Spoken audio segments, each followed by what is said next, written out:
The nightmare always started the same way. Gunfire in a Prague alleyway, blood on cobblestones, and a voice shouting, "Nightingale is compromised."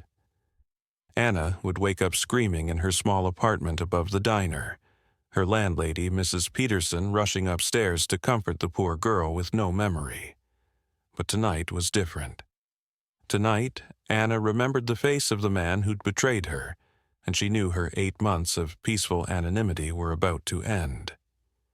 Anna Smith sat up in bed, her heart pounding as the nightmare dissolved into the familiar darkness of her studio apartment. The digital clock on her nightstand read 3:47 a.m., the same time she'd been waking up for weeks. But this time, something was different. This time, the dream hadn't faded like smoke. She could still see his face clearly, sharp features, ice-blue eyes, a scar running from his left temple to his jaw. Agent Marcus Volkov. The name had surfaced from the depths of her buried memory like a corpse rising from deep water. Her hands trembled as she reached for the glass of water on her nightstand.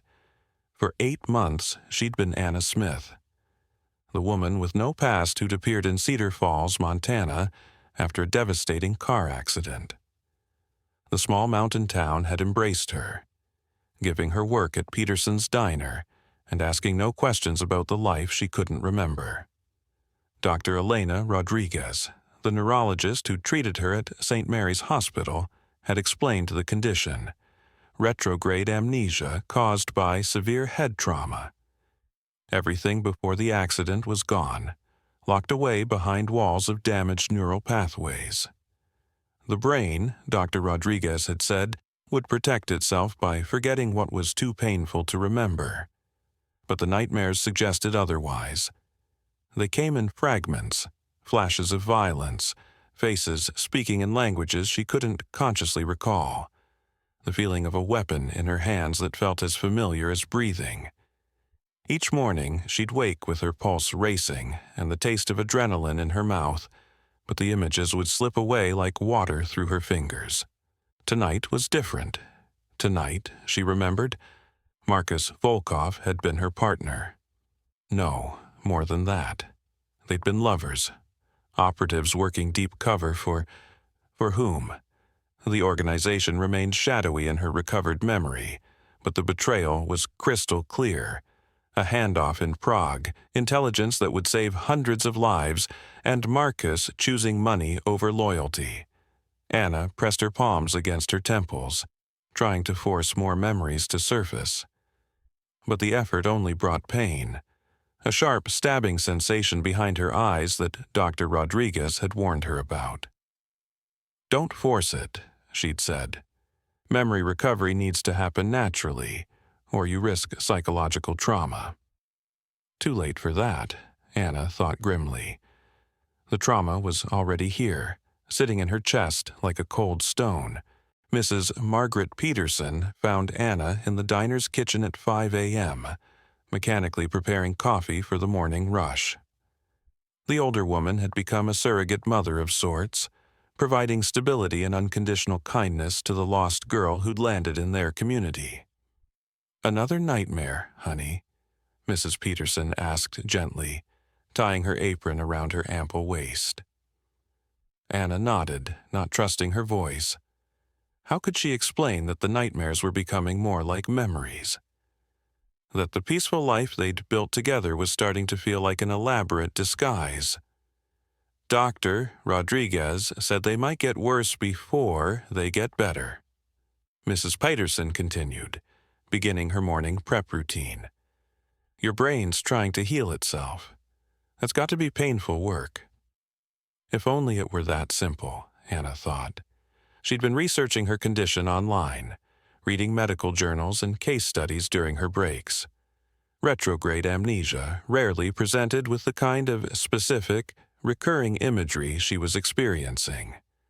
Most patients had a complete blank slate, not selective memories that returned in fragments of violence and betrayal. The morning rush began at 6 a.m. sharp. Cedar Falls was a working town. Loggers, ranchers, and the occasional tourist heading to Glacier National Park. Anna moved through her routine with practiced efficiency, serving coffee and taking orders while her mind churned through the growing list of inconsistencies in her recovery. She spoke 4 languages fluently, though she had no memory of learning them. Her reflexes were extraordinary. She'd once caught a falling knife by the handle without thinking, causing Sheriff Bradley to joke that she must have been a circus performer. More troubling was her ability to read people. She could spot a lie from across the room, identify potential threats in a crowd, and navigate the mountain roads around Cedar Falls as if she'd driven them for years. "Anna, honey," called out Jake Morrison, one of the regular customers. "Can you settle a bet?" "My wife says that's a Denver accent you've got, but I say it's more East Coast." Anna paused while refilling his coffee. The question should have been simple, but it highlighted one of the many blanks in her constructed identity. "I honestly don't know, Jake. Could be anywhere, I guess." But even as she said it, she realized it wasn't true. The nightmare had brought back fragments of voices, and they'd been speaking with accents she now recognized. Russian, German, what might have been Arabic.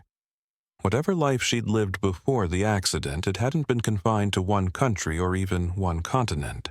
The black SUV appeared on a Tuesday morning, parked across from the diner with tinted windows that revealed nothing about its occupants.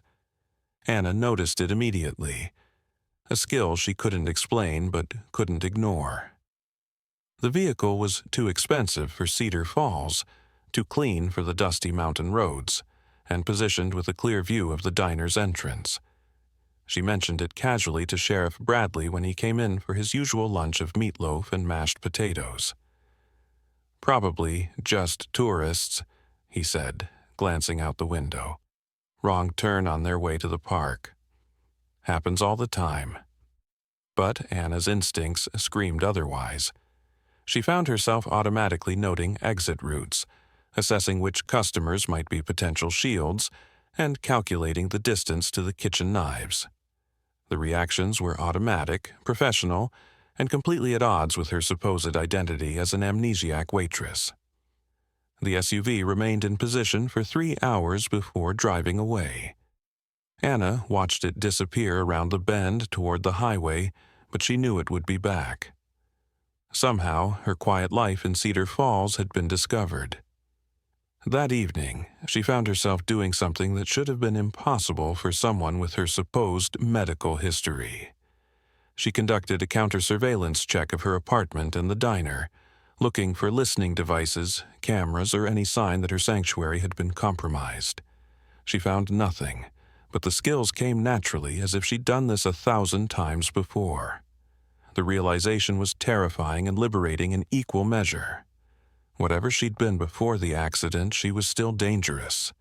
The nightmares intensified over the following weeks, bringing with them a flood of recovered memories that painted a picture of a life Anna could barely comprehend.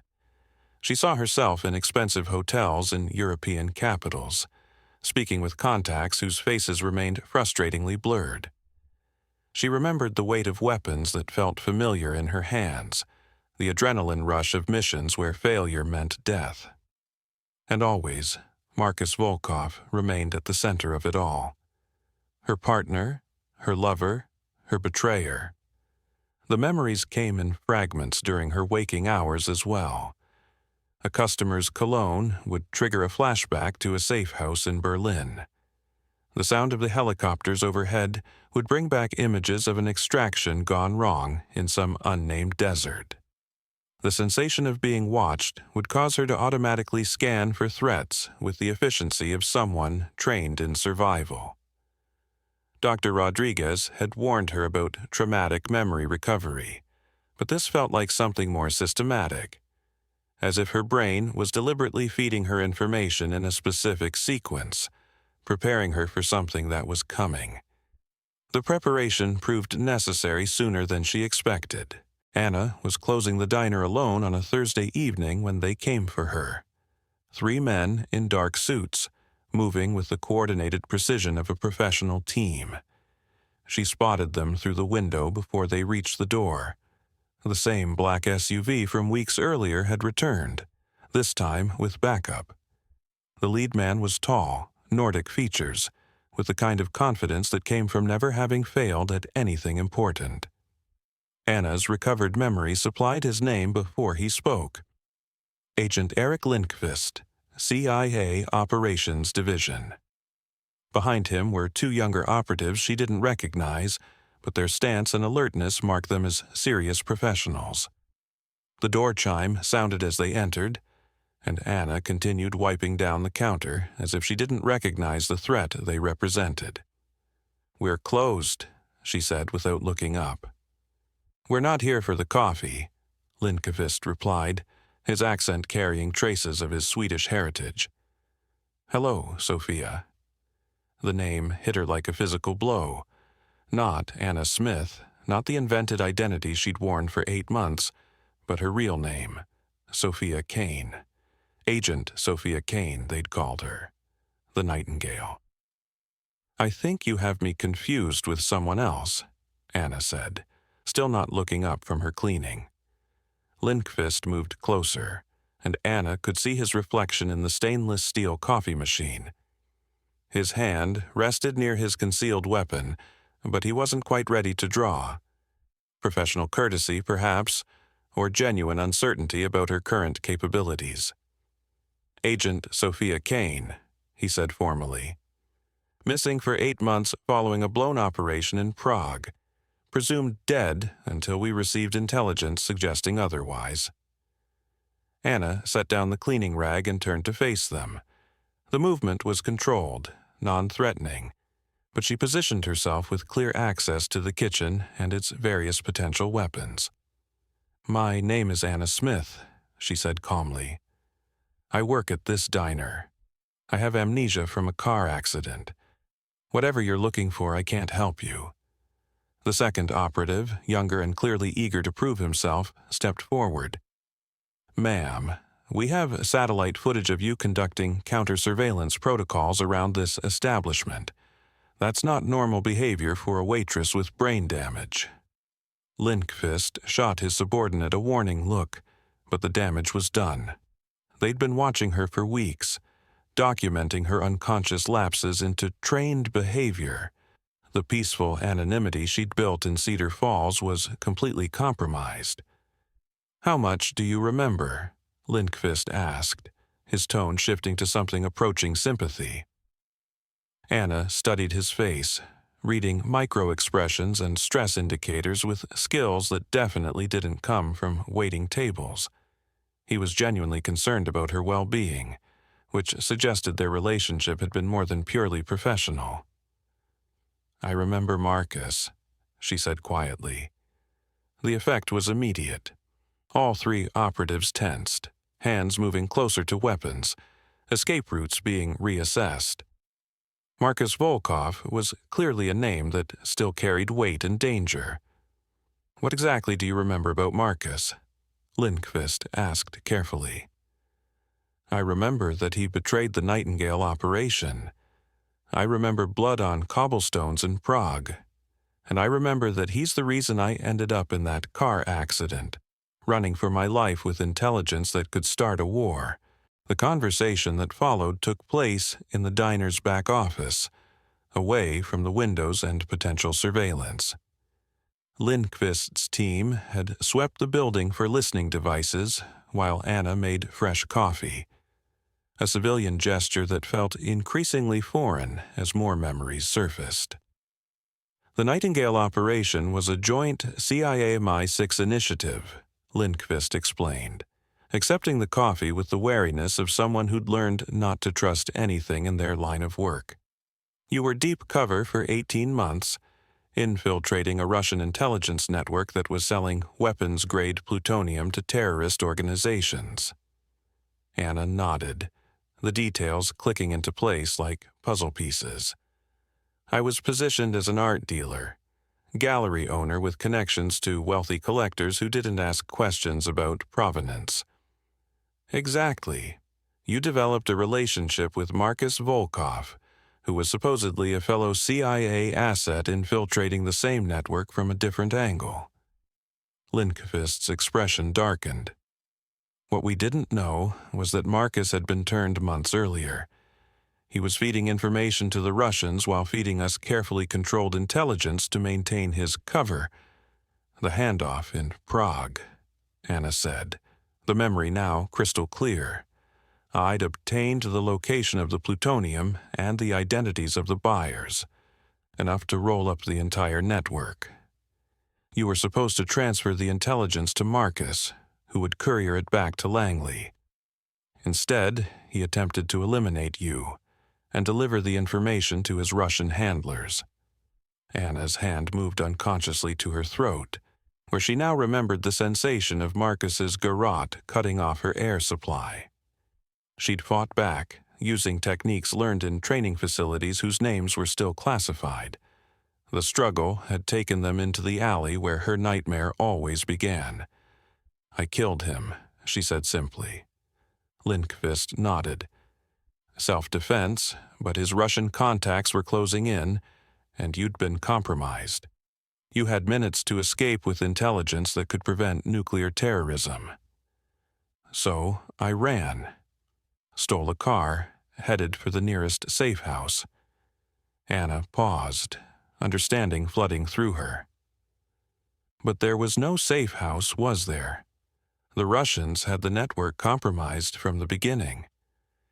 You drove for 6 hours before we lost your signal somewhere in the Czech countryside. Next thing we knew, you were John Doe in a Montana hospital with no memory and no identification. The pieces were falling into place, but they created a picture that raised more questions than answers. How did I get from Prague to Montana? That's not exactly a drive you make while running for your life. Lindqvist exchanged glances with his team members. That's what we're hoping you can tell us. Because according to our investigation, you had the Nightingale files with you when you disappeared. Intelligence that's still vital to national security. And you think I hid them somewhere before the accident. We think you had help. Someone extracted you from Prague and got you to safety in the United States. The question is who, and whether they're friend or enemy. Anna felt another memory stirring, like a deep current beneath still water. A face she couldn't quite focus on, a voice speaking in accented English. Trust no one from the agency. They've been compromised from the beginning.